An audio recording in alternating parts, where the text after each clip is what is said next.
This one's called The Road.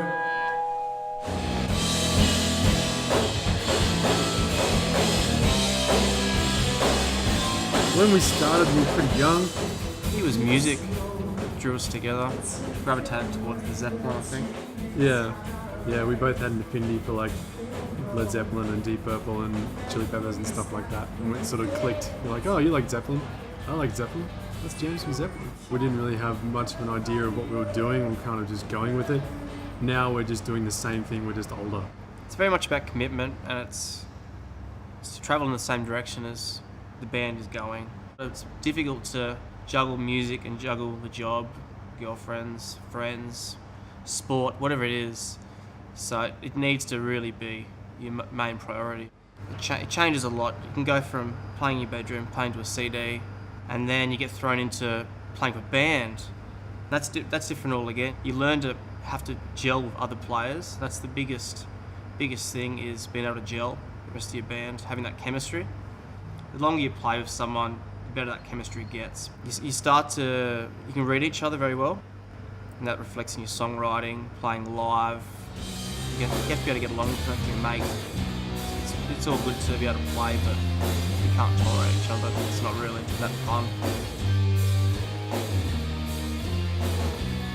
This EP, part 2, putting a bit more thought into it, a bit more time into writing, kind of taking it in a slightly different direction to where we went with the first EP. I'd like to think it's sounding a little bit more mature. We're still writing, the songs still feel fresh. Stylistically it's similar, but we're kind of just trying to push the boundaries a little bit.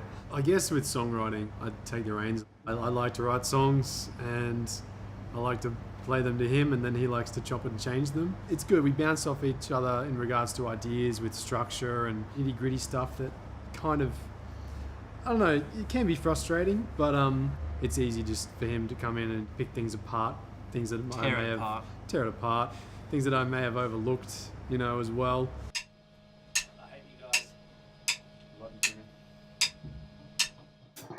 When you're listening to a song, you don't go, oh, their heart is breaking. You go, my heart is breaking too. You take it on board and you relate it to your own life.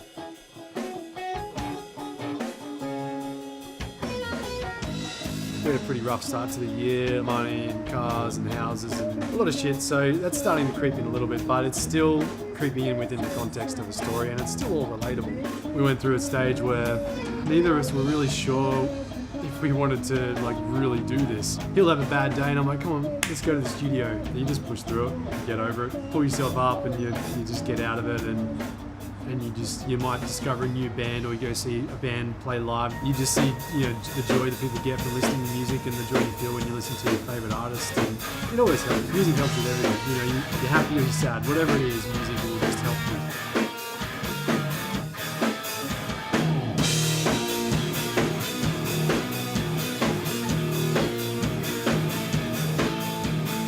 Brisbane is a very small community.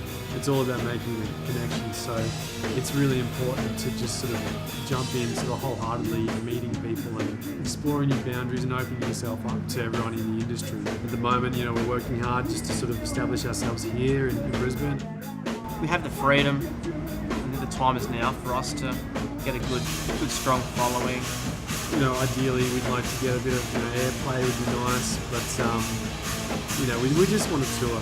We just want to get out and meet new people, meet new fans, meet new bands, and just enjoy it.